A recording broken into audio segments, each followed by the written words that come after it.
Hi, I'm Robert Barnwell. Welcome to Bethpage Black. Located about 60 minutes from New York City, Bethpage Black was designed by A.W. Tillinghast and is host of the U.S. Open and Barclays Invitational. Today I thought it'd be interesting if maybe we left the environment of the office, came to the golf course, and discussed some of the business lessons that golf has for us. One of the first, perhaps most important lessons that golf has to teach us as business people is that golf starts before you actually get on the first tee of the very first hole. Essentially what you want to do is you want to go to the practice range, you want to go to the putting surface and get a feel for what do your skills look like at that given time. As those of us in golf will know, our skills and abilities can change from one day to the next. And so before we actually play, we want to know what skills and abilities do we have on that particular day. And that will translate to the strategies that we use on the course and individual holes.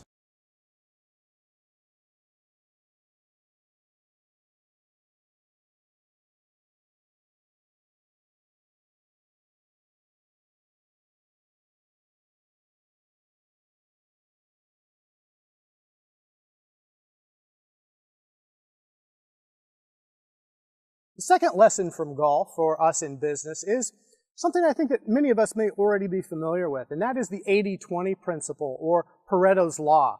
And basically what that means is approximately 20% of our inputs or our activities are responsible for 80% of our results. In golf, there are 3 out of 14 clubs that are responsible for most of our score. And that is the putter, wedge, and driver. For me in my business, the key determinants of my success tend to be the number and quality of relationships that I have at the C level, CEO, Chief Operating Officer, or boards of directors. So my question to you is, what are the key performance drivers of your organization?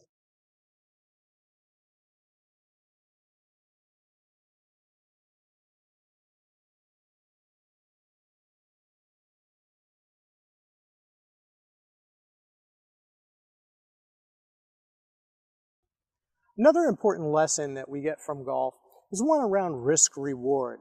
Every shot that we take, from the first to the last, is a series of risk-reward calculations and decisions. The other thing that I would mention is, inevitably, over the course of the round, we're going to shoot somewhere between 72 and, if you're a beginner, maybe 100 plus strokes. You've got to count on the fact that a few of those strokes are going to end up very, very badly. You also have to be emotionally as well as physically prepared to deal with those bad shots. It gets back to a point that I like to make and a phrase I like to use, which I call get ugly. In this particular instance, I've shot left of the fairway, and I've got a number of trees that block my shot to the green. Now, if I were a better golfer, if I had the same skills of maybe a PGA Tour pro, I may be able to shoot it and thread it through these trees. But the reality is, I don't bring that experience or that ability to the game. Instead, what I'll do is I'll shoot out parallel, get myself hopefully into the middle of the fairway, and my next shot will be a clear shot to the green. From a business point of view, I also try to advise my clients, you've got to expect setbacks. Some things are going to take longer to do than we expected. Some things will just be impossible, and we'll have to come up with a separate plan to work our way around that. So again, I think this is an important point that golf has for us. Be prepared to deal with mistakes and missteps, and get ugly.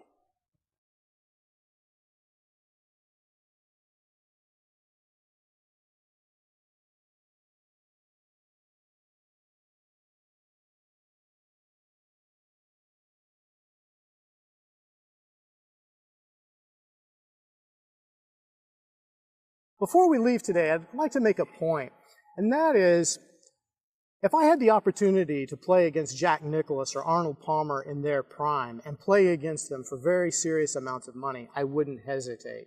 And why do I say that? I say that because if I were to compete against Jack Nicklaus or Arnold Palmer, I'd choose to compete against them in a game other than golf.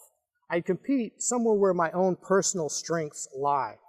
And I think this is an important point for business. If we're facing competitors that are well entrenched in their particular business or their particular strategy, how can we change the nature of the game, or change the nature of the business, and change the nature of our own strategies to play to our own individual strengths? I think that's an important lesson to end on.